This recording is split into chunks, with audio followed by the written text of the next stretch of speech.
Hi, this is the show that answers the questions that expats, nomads, and full-time travelers living across the globe ask themselves every day. These insights and secrets are shared when we interview experts and authors from across the globe. Hi, everybody, and welcome to Nomadic Diaries. It is my privilege today to be speaking to Michael Sullivan. Hello, Michael. Hello, Doreen. How are you? It's great to be here. It's great to have you on the show. Now, Michael is in Turkey currently. He is a Goodwill Ambassador representing the U.S. Department of State. And I got that right. I didn't say State Department. Right. That's right. They want to be called the Department of State, apparently, even though we all call them the State Department. Yeah.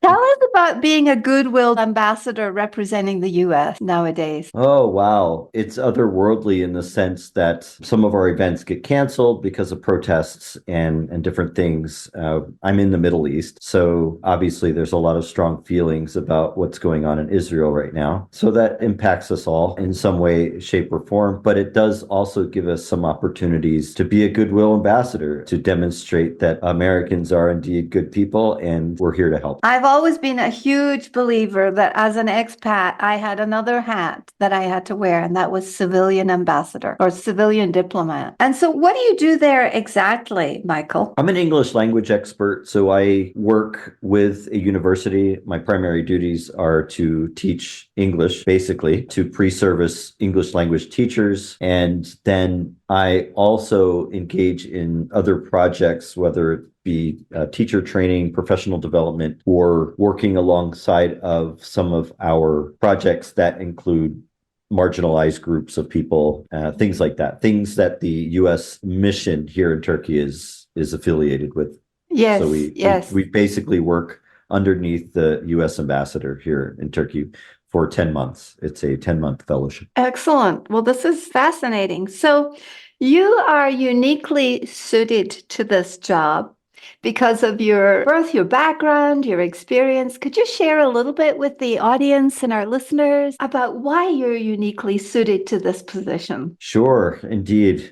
Certainly have articulated a lot of this lately. I am what many people call an ATCK. I'm an adult third culture kid. I grew up outside my passport country. I grew up in Thailand in transition and have a world of experience interacting in the cross-cultural space.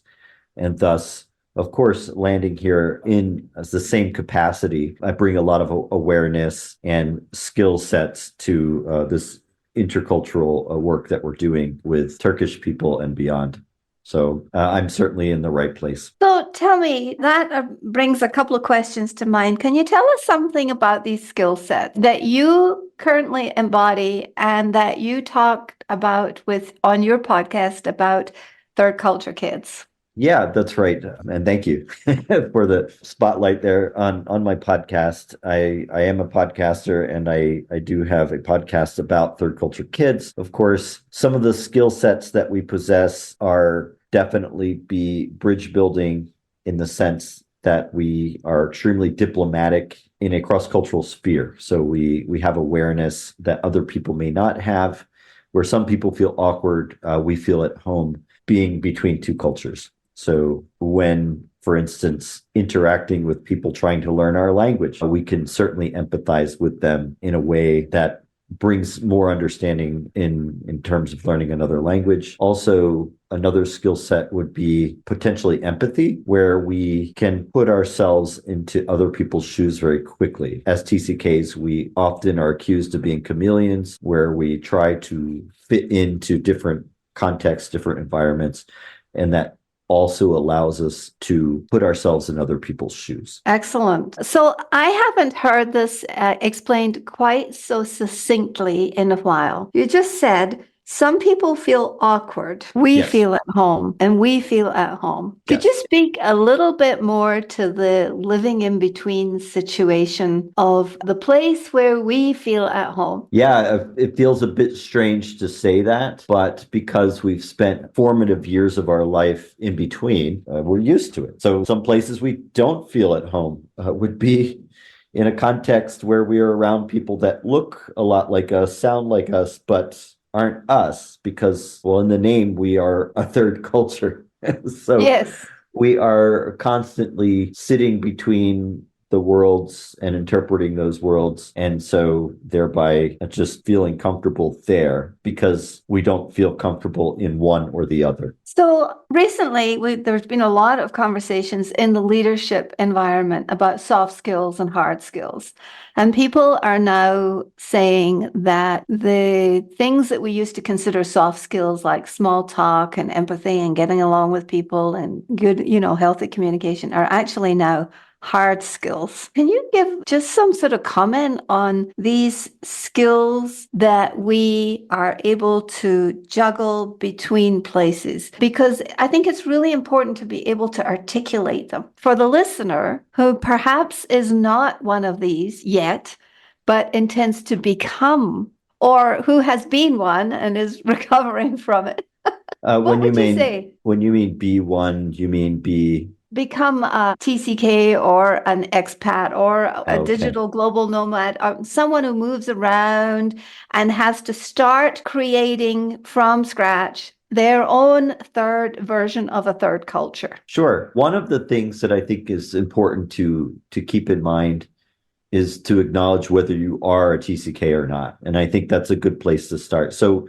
if you're somebody who has moved around as a child and you have some of these natural abilities, then some of your problems are going to be taking on too many things and trying to please too many people. And we can, that's another avenue. But if you're somebody who's thinking of being a digital nomad and camping out in Portugal for the next 4 years or whatever, what I think is a healthy way to start is to acknowledge the fact that you're going to experience awkwardness of being in between worlds. And that's okay. You don't have to go run home necessarily. You can actually experience an adjustment period and laugh at yourself about the mistakes that you make or the failed efforts to learn a language or to say things appropriately. Or not fitting in is okay. It's perfectly normal. Like I said, we do feel great in a cross-cultural environment, but we never fit in, and we know that. We never quite fit in, and it really is okay. Sometimes it's just great to acknowledge that early on and then just celebrate the victories along the way. Lots of wisdom here today, listeners. And we're picking our ears up. Acknowledge this and celebrate the wins along the way. That's what you said? Sure. Yeah, absolutely. I mean, an example would be, for instance, some expats will move to a particular location and then they're like, I can't make any friends, or I don't know how to make friends, or why can't I seem to connect with the locals? Typically, you may never connect quite with the locals, but you will probably find some adventurous locals or maybe some other expats that have lived there a long time. And those are going to be the people that bring you into their world in some way. And that's what's happened with me. And the name that I usually give those people is a cultural mentor. And you've heard that term before, I'm sure. I have one right next door to me. And he's my neighbor, my Mexican neighbor. He comes over for a glass of wine or a drink of tea or something. I'll say, can you explain? And his English and my Spanish are about the same level. Not great, but we understand each other. I think that's one of the best things I have ever done is adopt a cultural mentor. And I would just recommend we all do more of that. Yeah, 100%. When I was in South Korea, I had an older man and his wife. He was a tenured professor at a university. And he was taken by me and some of the things that I would say at these little men's breakfasts that we would have. And, he was the one to buy me my suit for my interview when I interviewed for the job working with Hyundai Motor Corporation, and just things like that. Just somebody there who is taken by you and enjoys that relationship. And, we don't really talk so much anymore now, but there's still a connection there. And I would always be welcome in their home if I went back to South Korea. Those people really have made staying in Korea well worth it. And I actually didn't learn a drop of Korean to interact with him. Oh, really? Nope. The things I said about culture and philosophical items and that we would address and things, those were the things that he was really taken by. And Koreans really love to practice their English anyway. So That's yeah. a great story. A cultural mentor when you only when you don't speak each other's languages is even better. And so you would you consider yourself an Asian specialist or a specialist in Asia? A lot of our listeners are actually nomads, and many of them are traveling in Asia right now. So, what would you have to say to those people? About Asia, Yes, just Asia. And are the skills that you used in Asia the same ones you're using here, or are they different? yeah, that's been an interesting, and I'm in an interesting place because Turkey sits as a Yes. crossroads of the East and the West. And so Yeah. it's really been a fascinating place to kind of identify suddenly when an Eastern norm comes up, like an unspoken type nuance takes place where everybody's being super polite to me and not aggressively doing anything. And then you have some other behavior that's a little bit more aggressive and direct, and that's been quite interesting. So one of the things that people should keep in mind in the East are some of the horizontal elements. For one, they don't think in terms of the individual so much. It's all about the community that they live in.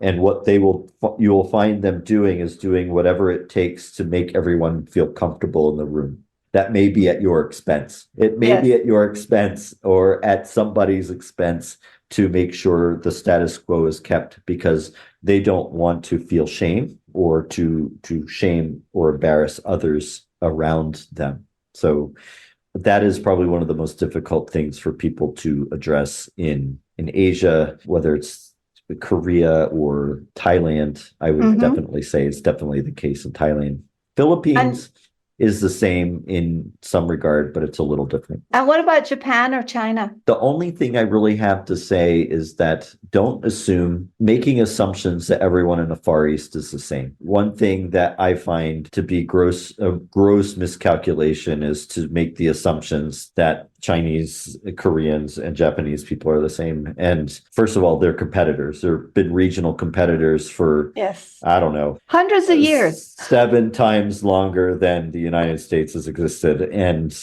beyond. Yes. They have been competing with each other, and so they have unique differences.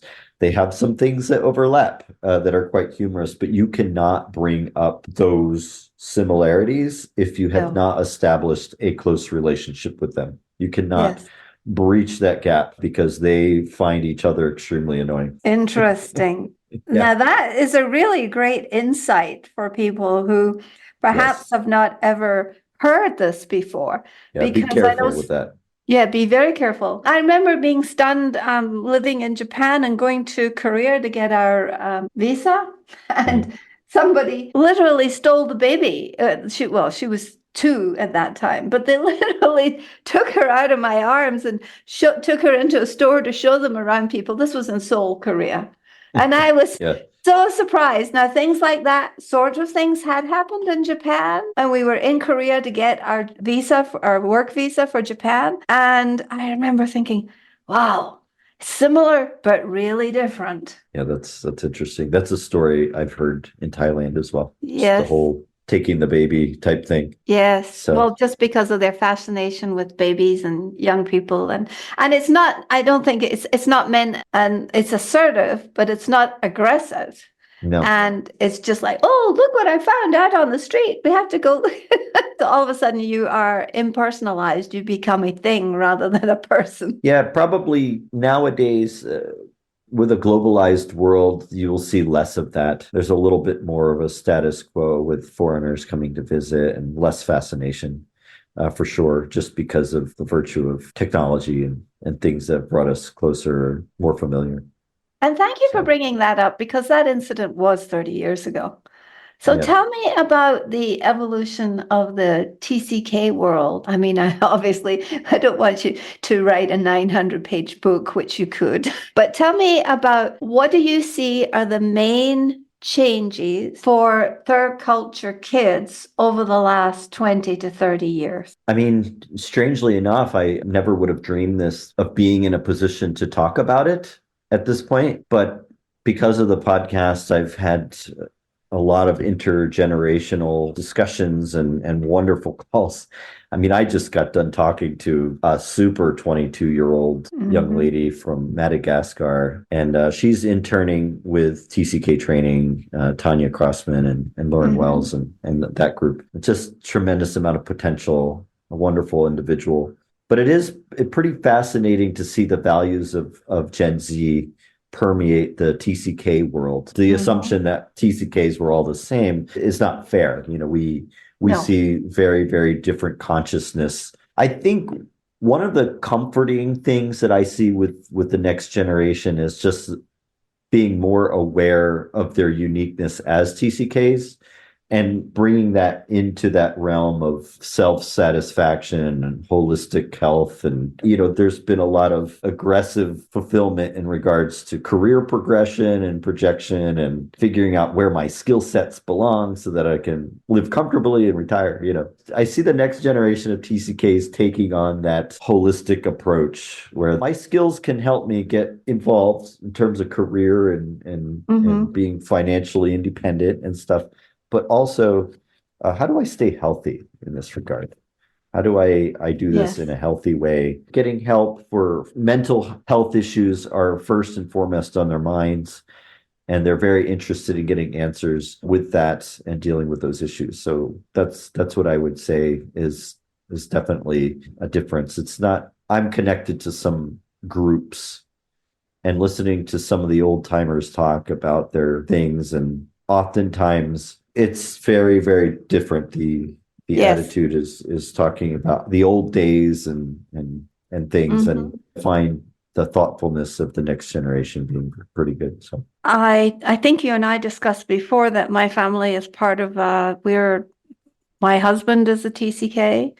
I gave birth to and raised a TCK, and my mother-in-law was a TCK. Now, when you think about her being born in the 1920s, which is 100 years ago, and then you see his trajectory and him learning in his late 40s, well, maybe mid 50s, that he is a third culture kid and what that means. And then shining that awareness on our daughter, who is a millennial.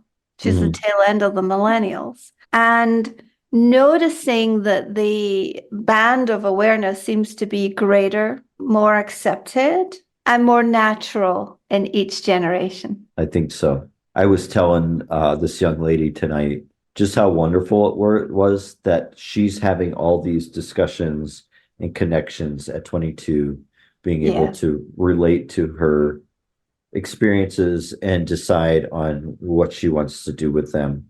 Whereas a lot of us spent a lot of time oblivious and frustrated in our careers. When I was in the United States Navy, just wondering why I was having or falling into these pitfalls that were impacting my career, my relationship with my bosses. As wonderful of a person as I was able to small talk and dig my way out of holes oftentimes, but I really didn't like digging them to begin with. Yes. If I could say that. Yeah. Exactly. So exactly. I would have loved to know some of the things that I think a lot of these younger folks are starting to learn about themselves. Do you think that becoming fluent in oneself is self-centered? When I say fluent in yourself, I mean aware, just awareness of a language, of being able to articulate, oh, I'm this because now I'm an old lady expat, and although I don't feel old, my age is, I'm coming into a new decade this year, and I'm very, very conscious of that. And I'm thinking about a legacy. What can I leave behind that will be of substance to other people in this milieu? Yeah. How healthy is that? I mean, I'm not tired of saying this, but everyone else is going to get tired of me saying this, but I talk about it in my book, especially the intergenerational part, where we understand what our contributions are supposed to be at the age we are at. You know, like we look at things. I mean, there's a world of people out there suffering depression, Anxiety. anxiety, substance abuse issues, because they don't realize that their anxiety is centered around legacy issues. When they start hitting certain ages and they're thinking, what have I done with my life? And that induces this, self-medicating stuff. And they're unaware. They're unaware of this need and those needs that they have. And of course, there's no end to being self-aware that could possibly necessarily be selfish. I mean, it's self-preservation, but self-preservation allows us to prolong our life and be a wonderful role model to other people.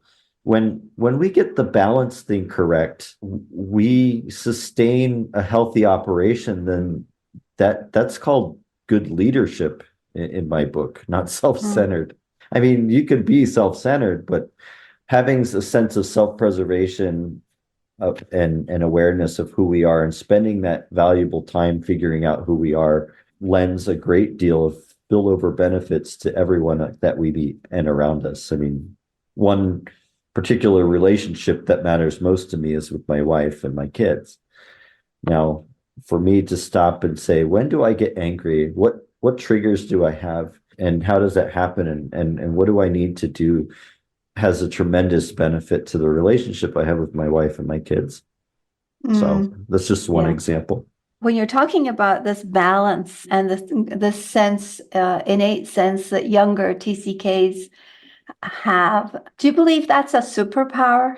Well, when it comes to younger TCKs, I think it's an awareness coming specifically from a generation of kids that are focusing on that. So then it starts to become it manifests differently with TCKs in a TCK way that we can even resonate with, from different generations. We can say, I'm glad you're finding that out at 22. I mean, does Gen Z have a superpower that we don't possess? I think every generation really brings something new to the table. And that's what's wonderful about and that's what's wonderful about being aware of some of the shortfalls that our generation may have had and being able to appreciate in some way the next generation rather than complaining about them. And actually harnessing that power. I love to spend time with younger people. And in fact, I don't feel my age, basically. I really don't. And I always feel mostly soothed by young people, and very much so in the Mexican field, the younger Mexicans who have either been to the States or, are very, very well spoken in English. And articulate who they are, what they're about, but still honor their own culture. That, to me, is where it's at. That's the juiciness of life, isn't it? Whoa, I can totally resonate with that. I mean, I teach university students. Yes. They're 18, 19 years old, and to not take them seriously is such a mistake. Yes. These folks, and because they have the linguistic capacity. I had a student today, I was doing speaking exams, and just the native sounding voice that he had, but yet being fully Turkish and surrounded by his own culture in his own country is something that they don't know that they possess fully. And it's a wonderful thing, actually. So what would you say is the most fun thing about having your podcast? What is the subject that comes up repetitively? We've covered the fact that TCKs are bridge builders, empathy, there's a lot of chameleonism that goes on, there's natural abilities and we're able to generally live in awkwardness and handle dissonance. So what is the subject that comes up the most that the people that you talk to want to talk about? I think the most talked about subject would definitely be the uprootedness that TCKs feel. And I interviewed Megan Norton. I believe you did too. Yes, I did. Yes. Yeah. So she writes about finding belonging in a world without borders. And that's a core human need we all have. And it is in many regards stolen from us. And so despite all the superpower talk that we've had, we are very human beings. And this can really create some havoc in our lives when it comes to relationships, career building, a lot of things. We may have superpowers, but our feeling of uprootedness is often something that Yes. creates a sense of Like mental homeless, dissonance. a mental dissonance or a mental homelessness type Yes. Yes. thing where the next sometimes, for instance, when we're about to leave a new location we've been in, and we know we're going to leave, and we're just thinking, what was the point of all this if Mm, I couldn't settle down and do something permanent? And so those are the types of things that we really do struggle with the most. And when mm, you hear the stories that they tell, I mean, what was fascinating, the most fascinating, this is something I've said repeatedly, was that I had a guy who grew up in Lyon, France his whole life. His mother was Japanese and his father was French. And he listened to one of my guests talk about moving to New York City from Ecuador. And the way he talked about it, suddenly it fully resonated with this guy, because he's like, yeah, I mean, I feel this way with my yeah. cousins from Japan. And every Yes. time I go, I can feel this affinity with them, but yet Yes. I'm not But really she's there. not. I'm French. Right. And then when I go back to France, Mm, I look Japanese because of my mm-hmm, mother, and I mm-hmm. speak Japanese. And so I have all these values and this set of values. So I'm starting to realize how big of an umbrella this third culture psychology is. And the work that has been built with the foundations before, and I do have an episode with Dr. Ruth Van Rieken coming out, and she did write the book Third Culture Kid. And so in some ways, we shouldn't allow this third culture kid term to limit the bigness of and largeness of this idea. And I know without a Mm-hmm. doubt, I speak for her on that Mm-hmm. regard. She is using a coined phrase from somebody else talking about a very specific formation in our identity years as kids and why it's so pervasive with us. But it definitely encompasses a very large group of people. We are a big tent or umbrella per se. We are a big tent, and there's many people who don't know that they are our neighbors inside this tent, That's especially right. from where I sit. Yes. It's a Yeah. foreign terminology. It's like I feel like I'm an evangelist. Right. Yeah. I'm a It is quite TCK interesting. missionary in Mexico. Trying to get the word out, tell people, hey, not Yeah. fitting in is okay. And there are Yeah. some implications and some very valuable assets that you possess for sure. Absolutely. And I have always talked about what's wrong with standing out, because I believe that every human being has a unique zone of genius. And if Mm. you're working from your zone of genius and you're connecting it to a heart, a purposeful heart, then your zone of genius can make a difference in the world. So why wouldn't you want to make that stand out? I have an answer for that. I've spent most of my life working outside that realm, and I'm not embarrassed to say this. I'm finding that zone of genius now, and Yes. it's the level of efficiency and the feeling of competence and the excitement around what I'm doing now is breathtaking. But before, trying to fit into the Navy, fit into Yes. a local religious environment in the United States, Uh-huh. trying to fit into the entrepreneurial world with Yes. startup founders and venture capitalists, and wanting to be taken seriously in these realms so badly, wanting to Mm-hmm. fit in and not fitting in, Mm-hmm. and thinking, is there something I'm doing wrong? What is it? Why am I failing? So there's plenty of ways to take that. One is that failure is good and that we are on a journey and we're learning how to figure out where our zone of genius is, Exactly. for sure. And that's different. One thing I really appreciate from Dr. Rachel Kaysen, who's a TCK therapist and one of my guests before, is that she said for TCKs, it doesn't all have to look the same. We Oh, all no, have different ways in which this can be expressed.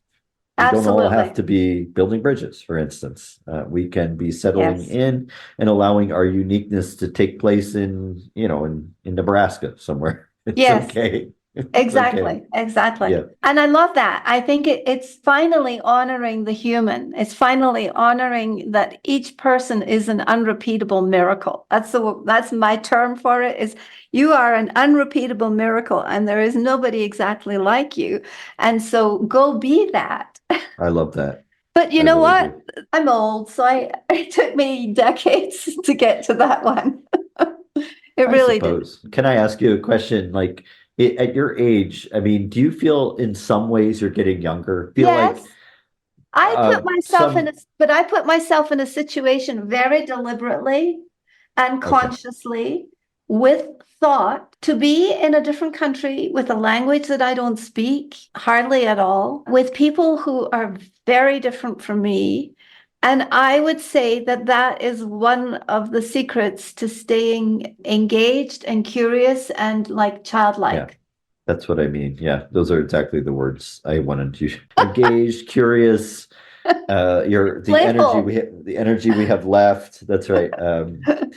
We have humor with it, and that's what I feel. I often say that I've never felt better than now, That's for great. So sure. So we're almost at the top of the hour. I would like to just bring up the subject, if you don't mind, of being a dad. And I know you okay, have a couple of older stepchildren in the yes. Philippines and two younger ones who are 12 and a teenager, correct? Yes, I have yeah, two older sons and a daughter who are my stepkids. My daughter is 15 and then my two older sons are 23 and 21. Yes, and my biological son is turning 13 this February. So, Oh, lucky you. So, as a TCK human and mhm. a very aware, cross-culture, competently person, do you have just a little bit of advice of strategies for our listeners, perhaps who have moved overseas and taken their kids with them, are beginning to catch on to the fact that they're raising a different kind of being, perhaps, or their kid is somehow slightly different from them?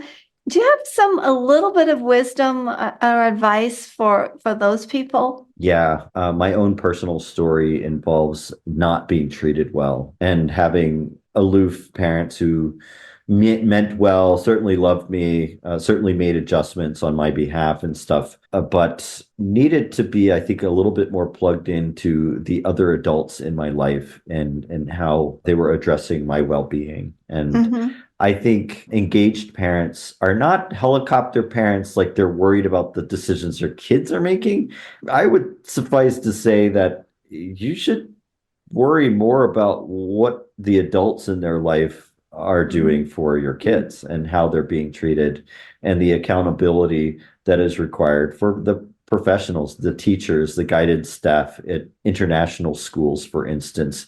Don't assume that because you're paying $50,000 $35,000 to put your kids into, Singapore American school, that the person teaching your kids is always going to be making the right decisions professionally. And so engaged parents who, yeah, may have demands as expats and on the job and different things, but your kids should be worth the time and effort to get involved in their lives, in the schools that they're in, the activities that they're a part of, the other parents of their friends, different things like that. I think it's just really, really important to stay engaged in that. And I'm speaking for my parents, believe it or not. I heard my Mm-hmm. dad say the other day, for instance, Mike, I really wish we were a little bit more plugged in and aware of how your Yes. teachers were treating you. We Yeah. made assumptions based on community similarities, like having the same religion and things.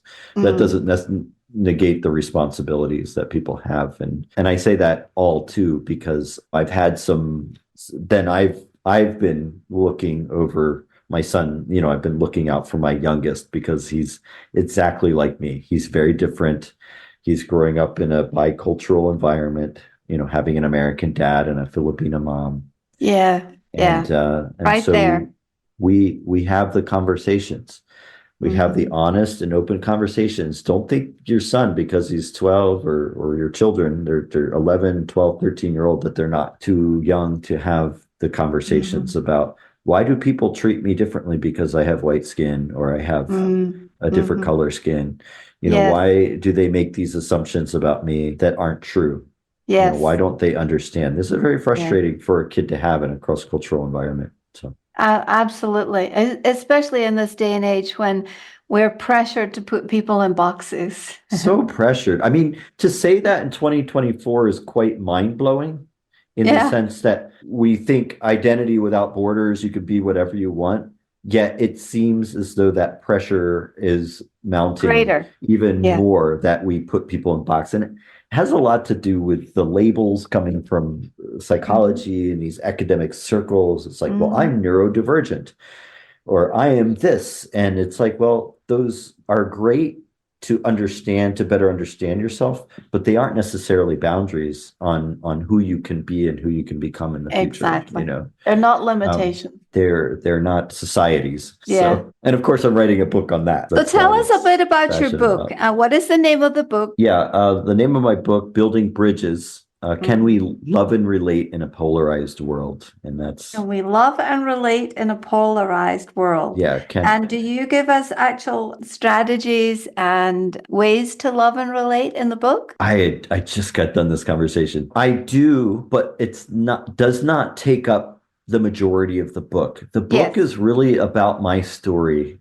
I feel like, just imagine when we look at art or we listen to music, art presents itself in a unique way that resonates with our heart. And I feel like a lot of literature these days, a lot of self-help is explicitly telling us, breaking it down. These are the skills that you need and to build in bridges and to love and relate. And no, I mean, I leave some room for structure in the book. It's mostly anecdotal, though, in the sense that, okay, these are my experiences that I've had.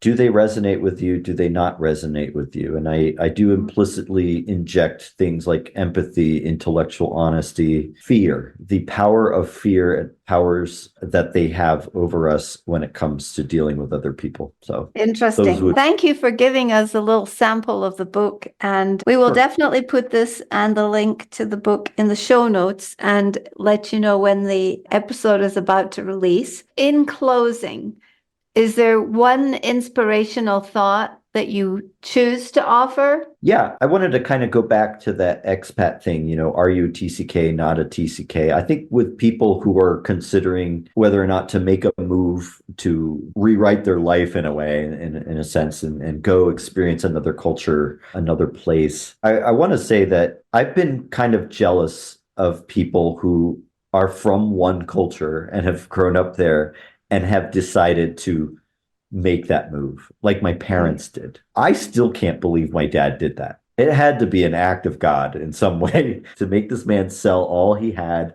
bring his family halfway around the world. And my dad is the biggest homebody on the planet. And so it takes a tremendous act of courage and certainly a little bit of faith to make that move. And so you should just pat yourself on the back. If you're not feeling it, if you're like, what in the world did I just do? This is crazy. Just understand that you're doing something that very, very few people can possibly do and survive. And that is something to your credit rather than a minus, even if things don't go the way you planned. They never will. In fact, they never will. In fact, it'll be completely different than what you expected. Absolutely. And this is one of the secrets of life lived overseas. And that's what we cover in Nomadic Diaries. I'm so grateful to you, Michael, for the insight into your diary, and not just your past diary, but your current diary and your future. And we sure hope to stay connected and follow you as you build out your zone of genius around this conversation. Indeed. Thank you so much, Doreen. I really do appreciate the time to interact with your guests. So, thank you so much. And I would just like to leave everyone with a quote. You know, Theodore Roosevelt said something like, there can be no life without change. And to be afraid of what's different or unfamiliar is to be afraid of life itself. And so thank you so much to Michael. Look out for his book, and we will include all the links to his book, his podcast, and where you can find him in the show notes so that you can follow up with him in this conversation.